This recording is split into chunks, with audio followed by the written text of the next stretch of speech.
Mark here at Cedar Falls Farm. I'm testing out a new camera. I bought a DJI Action 5 and I want to see how this thing is going to work out. And I thought this would be a good opportunity to test it out. I've gotten one of my brush cutters rebuilt. It's working. I've got one more to go. I've got to order a new gearbox for it. But I'm going to run through here. And this is what happens when you don't take care of your fields as often as you should. This one has gotten just away from me now. So we're going to ride through for a few minutes and let you see the stuff is a lot taller than I am. And even sitting on the tractor, it's over my head. So let's go get this knocked out.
Okay, I'm just going to make those two passes.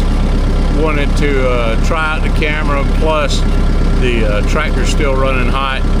I need to go pick up some antifreeze and refill this thing with antifreeze. I had an incident a while back, knocked the hose off, and I just have water to put back in it. But need to get that taken care of, and just want to do a quick test. Hope everybody's having a great day.